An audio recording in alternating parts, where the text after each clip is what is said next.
So the next session is GSM and satellite, the other radio technologies for M2M. The speaker is Shane Murphy, Vice President and General Manager of Core Wireless Asia Pacific. Shane is a veteran of the Australian communications industry. Shane worked on two-way radio before moving into GSM with Vodafone Australia, and then GSM and satellite at Core. Core Wireless are the world's largest provider of M2M wireless networks, specialising in global cellular and satellite technologies to empower the Internet of Things. Shane's presentation focused on benefits of adding cellular and satellite to your M2M portfolio and how it can be complementary technology to radio. Please join me in welcoming Shane to the... Thanks, Michael. Hopefully that will work. Oh, lunch break. There we go. Aha. Okay. So it's great to be invited to speak at a two-way radio function once again. As Michael said in my intro, I've been around in the industry for a little while. Saying I'm a vet and makes me feel like a vintage car or something. But I've spent most of the 90s working to a commercial two-way radio here in Melbourne, actually, rather than Sydney, but we had a fair bit of interaction. And what we thought we would do with this is talk a little bit about the reasons why people in the communications industry, particularly the land mobile communications industry, are ideally suited to branch into machine-to-machine. And Ashwin's just talked a little bit about that from regards to your own networks. My experience was that when I was starting to do a lot of data, going way back into the late 90s, we did projects with people like Toll and others, and you would end up spending $25,000 or $30,000 per vehicle to get systems up and running, particularly if they're a small fleet. And it was very expensive, everything was bespoke, the coverage area was limited, and we came across a whole lot of pain in doing it. And I made a conscious decision in terms of my working life, if you like, to get into what was then the new technology of GPRS and all these things that were coming about 2 or 3 years away at that point in time. But this is not about trying to convert you into coming across the dark side. This is about saying that the businesses that you run are actually parallel and involved with all the same people we're speaking to. And you actually have a very strong position of trust within those industries as providers of radio communications into them. And that there is opportunity for you to spread your wings out, because machine to machine, or as we're now really starting to call a lot more as it spreads its wings wider into the Internet of Things, is not really just about the old networks that we used to have. It's about a network of networks. So the more data that's coming in from sources all over the place, from devices of all different sorts in the consumer world, in the business world, in the public service world, is going to make quite a difference to how that data comes into yourselves. And really two-way radio businesses are ideally placed because you're actually very technical, and you start talking to phone companies about that, and they're very untechnical. Despite having very sophisticated networks, there are only a very small number of people that actually understand just what the hell they do. Believe me. They consider me an expert sometimes, and I have an arts degree, so it's exactly, that is the world that is coming along. In fact, it was interesting, I was just talking to our sound gentleman over there before, and I was watching him he had a display with his iPhone that was showing him the graphic equalizer on the box that he was sitting right next to at the time. And so, it went all the way over the internet to get back to 2 feet away. So that gives you an idea of how ubiquitous these things are starting to become. Which is why we talk about, one of the reasons why we would want to go into cellular, it's about ubiquitous coverage. Now you might be dealing with, say, a state government radio network in many public safety exercises here, and that has actually better coverage than cellular, but there are places where cellular has better coverage than land mobile networks, particularly if you're talking about the commercial world, in the commercial environment. Volume production is the biggest single thing that makes a difference. You go from working on $25,000 a vehicle type environments for tracking down to tracking stuff from China in GSM world is sub 50, 60 bucks in many respects now. So that cost differentiation makes a huge difference to your ability to get things out there and be ubiquitous with it. Because as a service provider, you can afford to give away the hardware in many respects. And that may come as a strange notion to people, and from what I understand, the two-way radio business is still pretty much selling hardware that's around about 800 to 1,000 bucks a pop per unit. Whereas cellular hardware, despite iPhones being expensive, is coming down and down and down in price. It's probably reached about its bottom level now. Bare bones module communicator is about $25 if you buy them in bulk. So it's a significant difference in volume production leading to ubiquity. Global roaming is another part of it as well. Increasingly, one of the reasons when I started out in this business We set it up knowing that Australia is a relatively small market, but we do things very effectively and very efficiently with very little resources here. And often what we do exports really well. So you're able to build something once and know it will work just about anywhere else in the world, particularly with GSM. Once you start getting into LTE, it gets a little bit more complex. There are 42 frequency bands for LTE globally, which means that most devices cannot fit every LTE band in the world. You have to have regionalised or even country-specific LTE devices. In fact, even carrier-specific LTE devices at the moment. That will grow and get more standardised as time goes by, but you're dealing with a slightly more complicated beast. But what you do have is a system that's set up from the ground with the thought that we will be doing this globally. And the information you get is global as well. You know, you talk about being able to watch, you know, the land war in Iraq and Syria on your mobile device and tweet about it and have responses from people on the ground over there at the same time. It's taking that environment and putting it in a machine device environment where you can monitor complicated and complex machines no matter where they go in the world. So for example, you might stick them on, I have a friend that makes surfboard production machines. They pop out the blanks that they then coat with resin to make a surfboard. He can then put monitoring devices on those, ship out to China, Germany, the US, wherever they're actually making the surfboards, and monitor it all from his shack on the Gold Coast near the beach. So it's about being able to just do that stuff once, build it once, send it anywhere. The other thing about it is, as well, is that in terms of building business cases, because if you differentiate, say, M2M from the Internet of Things is that chaotic, consumer-oriented, everybody's got access to it type environment. M2M is more familiar with what your world is at the moment, which is it's essentially a virtual private network overlaid over the commercial public networks. So in M2M world, you go to being able to talk to customers about something with which they have some familiarity. In fact, they have too much familiarity in some respects. Many of our customers who are not, who are relatively new to communications, will send a device halfway around the world with no instructions and expect it to just turn on and work because their phone does when they land there. But, you know, so it's a little bit more complicated than that. But at least when you're taking a business case into somebody, an M2M is very much about building a correct business case for a product because it's either going to save money or make money. It's all business driven, and the business part of M2M is the complicated part. The technology is all there. So when you're sending something around the world or you're building a business case for it, customers intuitively understand, oh, it's a phone network, it should work. You're not having to sit there and justify, well, we need to put a tower up on this hill and we rent access to something in Centrepoint and we have all of these other things that are quite unique in their use and very alien to most people's perception. With a mobile phone-based network or some other sort of communications-based network, customers are more familiar intuitively with what's going on.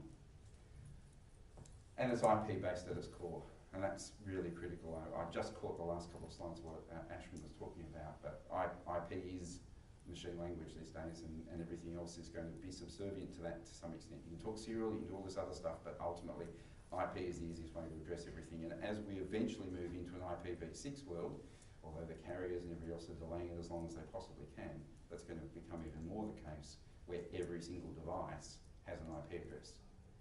Although I do worry that we're actually going to run out of IPv6 numbers because you start talking about streetlights. There's, I think it's 50 billion streetlights or something in the world. You know, there are moves to put an IP address on every streetlight with an LED light on it and sensors for stuff as well. So that gives you some idea of the range, the enormity of what you can do. So I've talked a little bit about coverage as well. I mean, these are just standard stats for Australia with what's going on with it. And it's interesting to see that the landmass coverage is really what you're talking about with GSM. It doesn't really matter about population coverage realistically. It's really about landmass. So GSM's 8% of landmass. So there's a really good overlap between what commercial two-way radio and rural two-way radio networks can do and what GSM can do when you get out into rural and regional areas, and melding those networks together about building a seamless interface for customers to be able to use to get critical data back when they need to. Obviously mining's a really good example of that because on mine sites now, they're putting up a lot of 4G LTE networks that are private. We're actually seeing 2100 megahertz 4G networks privately built on a lot of the mine sites, and then some of them are backhauled into public networks, some of them are not. So you can then on top of that, they're also overlaying their Wi-Fi, two-way radio, etc., into the one data stream so that the guys in the control centres for REHP back in Perth are actually able to monitor what's going on with trucks. Are the tyres wearing down? Is the guy not using the gears correctly? Are all these other sorts of things happening? They'd like to be able to remotely drive the trucks, but I think they're a fair way away from that. Again, I've really covered off a lot of the global roaming thing. It's build once, act local, think global, build, deploy. And volume production. The other part of it is that you get a lot of choice of manufacturers. I think one of the interesting things I've seen in the commercial radio market is that there's probably, I don't know if there's less manufacturers or more than there was 15 years ago when I was heavily involved in it, but there is still a limited supply of manufacturers. With application design and module design in cellular applications, there are many, many different manufacturers to choose from, and there are many people with devices that are suited particularly to a very small niche in the market. So there are people making sensors for fridges, there are people making sensors for heavy duty machines, there's all that sort of environmental stuff that you can actually access very quickly. And while it's not completely plug and play, it's certainly based upon similar principles so that you can actually build a network of building blocks fairly simply across the room, across the board. And you can build stuff that, has come from Israel, it's come from Germany, it's come from Iraq. It will all talk on a similar platform, a similar level, because underlying it is a certain level of standards. There's still a lot of proprietary stuff going on, but it's less of a proprietary world than you'll find in other aspects of it.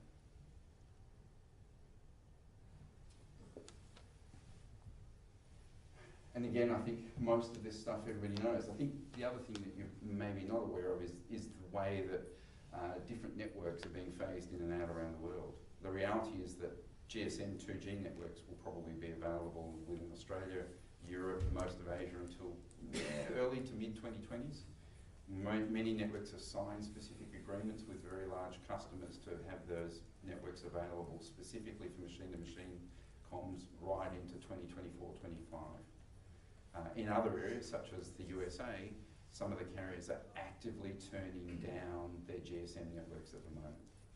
AT&T is the biggest example of that. As a result of that, that's having a domino effect on some of the smaller roaming carriers, because the USA is still not completely a ubiquitous one carrier solution no matter where you go. There are infill carriers, and a number of those guys have actually moved more quickly even than AT&T to move from 2G to 3G exclusively with an LTE overlay as well. So you'll start to see a little bit more diffusion between the sorts of solutions that are around. Obviously Japan is a 3G environment, as is South Korea, but outside of those three, most other places in the world will continue to have 2G around for an exceptionally long time to come. My personal belief is that we'll see a migration path away from 3G to LTE much more quickly than we saw with 2G, and that GSM will probably end up being the longest running specification that we've ever had in this sort of communications. 3G is likely to die out not too much longer after 2G does, and to be quite a little short-lasting, because if you think about it, it's neither high bandwidth like LTE nor low bandwidth really cheap and cheerful like GSM now is. And I suspect that there will be a lot of moves to push the GSM networks along for a little while longer, and at the same time you're seeing a lot of private investment in LTE, particularly in the public safety area. Lance was telling us the other day about the US networks wanting 20 megahertz of bandwidth to build private public safety networks for data bandwidth. That's going to happen in most countries. Very similar sorts of networks will get built out. There were moves to do that with GSM some time ago. They tended to fail, but I think with LTE they will actually take off. And that's also when you get the crossover between the two sorts of technologies, between public and private networks, in a much more meaningful sense than what you've got now. When you're using almost the same technology and people are able to access it, there will be interconnects between all of those networks coming. The same sort of stuff that maybe Shane was talking about before, the interaction between social media, which is not really M2M, and what's going on the ground, is going to become part of that feed of data into what you're doing. There is a way of looking at M2M and IoT as essentially being the, if you like, the hands, feet, eyes of your big data network. And without the big data end of it and the servers and the algorithms that actually are going to tell you what's going on and filter through all of the dross, then that's, you don't really have a solution. The communications part of it is actually the really easy part. Just get stuff out there, feed data in. It's finding out what's going on with it's really important. For some years I worked with vehicle tracking businesses directly, and you know that 99.9% of the locations that are sent to you are absolutely drivel. They don't mean anything because everything is going along as per normal. It's about exception reporting. It's about trying to marry up discrete events and see where they go. So for an example, there is a move towards usage-based insurance in the public arena at the moment. There is a pushback because people don't want trackers in their personal cars for a whole pile of privacy reasons and fair factor and everything. It's been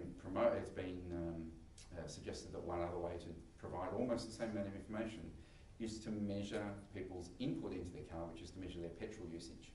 And by that you can actually get their mileage. You can't get how they drive, you can actually get how often they fill up their car, which is going to have a direct effect on how many miles they do.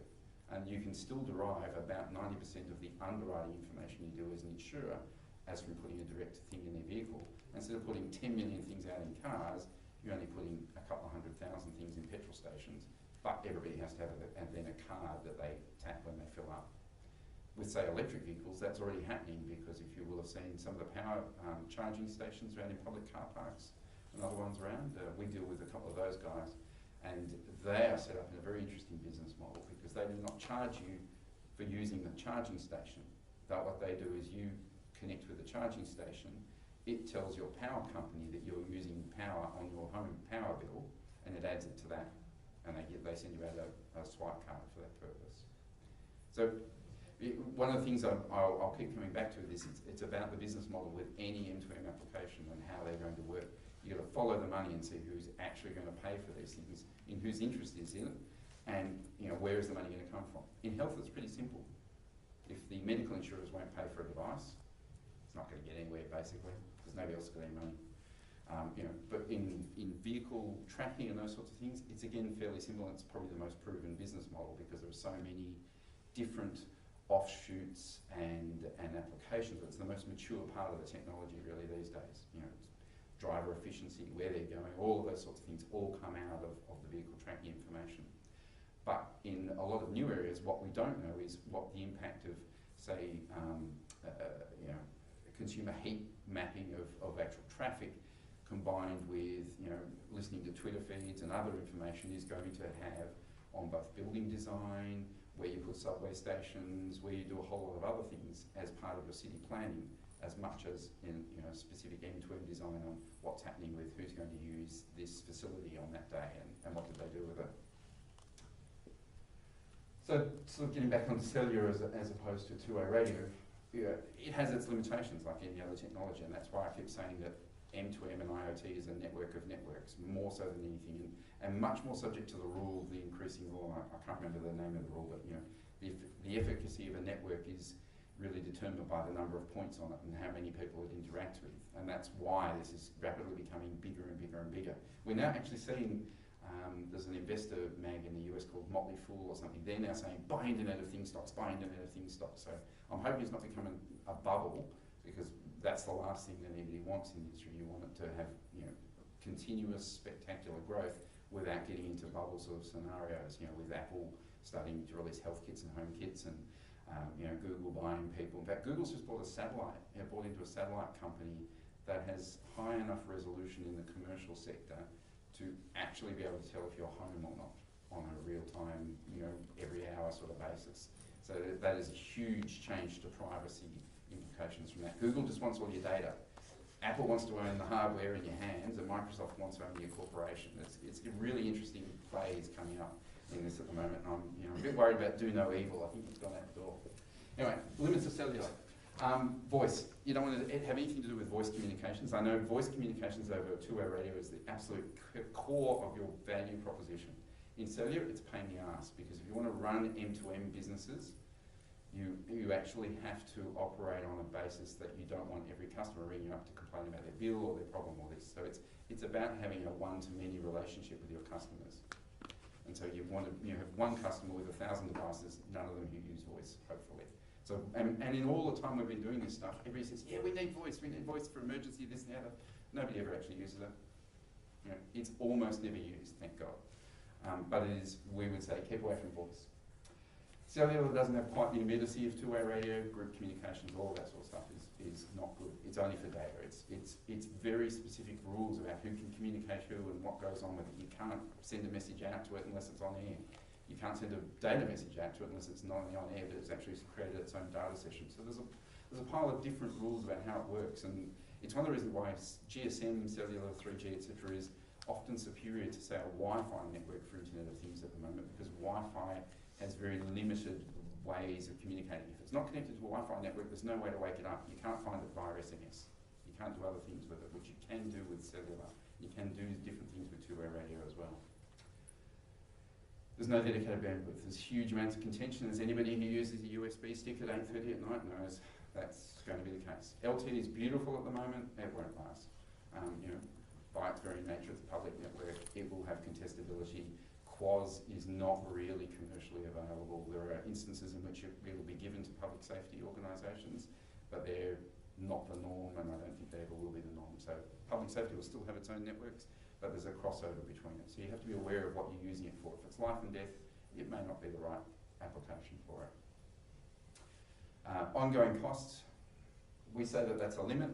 Sometimes it's actually cheaper to run cellular than a dedicated two-way network. So you've got to weigh up those sort of things, where you're putting it in, where the location is, what you can actually run. We're finding cellular is cheaper than landline costs nearly always, and you know, in many cases, right across the board. And I'm being told I've got 2 minutes, so I'll stop later on in a minute. And implant, obviously, despite what I just said about our AV tech over there, it's not always a solution for the reason of costs and other things. If you're there and you can look, feel, touch, you don't necessarily need to send it halfway around the world.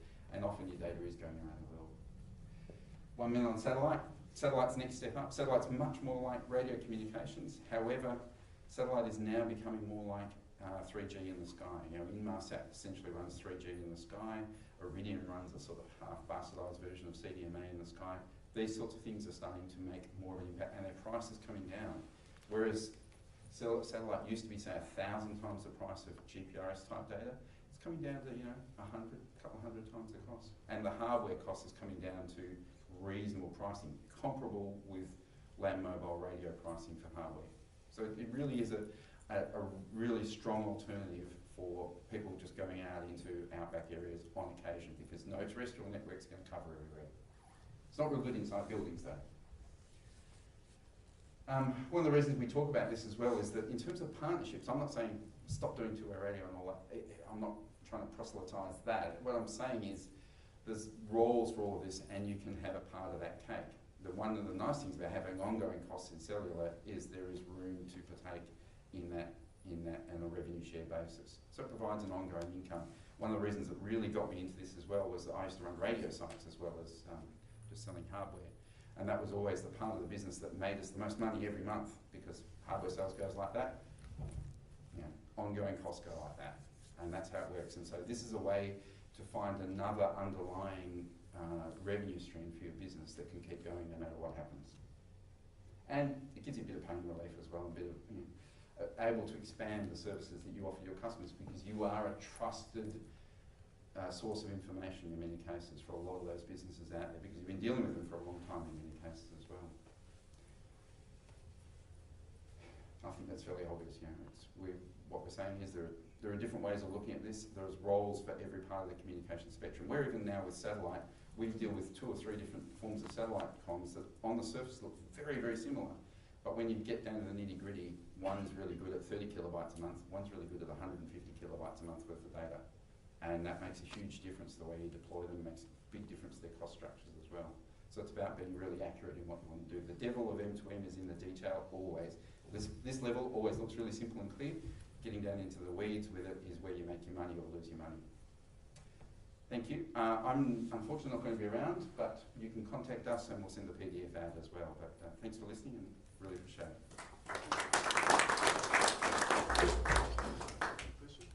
Any questions for Shane? No, that's good. I've got a few. Yeah. I've got a comment, not a question. I think in West Australia, I think they do have a couple of remote driven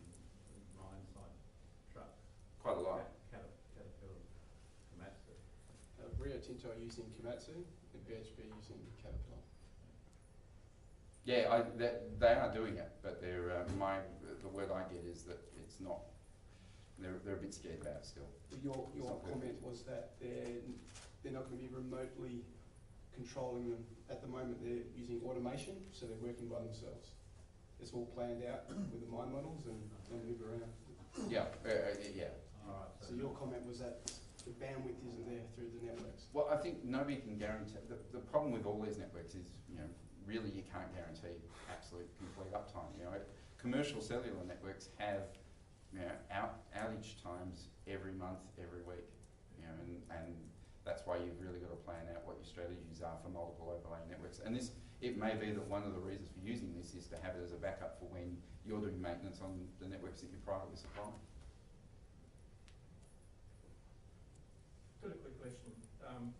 Just from a commentary, from your perspective, where do you see security fitting into end-to-end communications in light of multiple areas where you've got BHP, FMG, all operating in the same area? Security is a nightmare at every level. In fact, that's a whole day's topic, security. I think my attitude to it is you do the absolute best you can without going over the top, because the problem is if you're using a public network without, say you're using just the carrier stuff, your normal USB, a denial of service attack can only stop you working, but it can also cost you a fortune, particularly if you're using satellite. We've seen satellite users run up bills of $20,000, $30,000, $40,000 in a day because of a DOS attack on that public IP that they're using at the time. But if you think about that clearly in advance and design your networks essentially as a virtual private network overlaid across the public networks, that's a long way towards getting you out of the problem of security. What you don't then want to do is to cripple your data flow by having such a layer of security over it that it's actually taking up a lot of your bandwidth, which we've seen happen as well. So do you see that being quite prevalent in Australia? Like in the US, security is very much in focus in end-to-end communications. Everybody talks about it, nobody does anything about it. Australia? Yeah. Is it getting the same?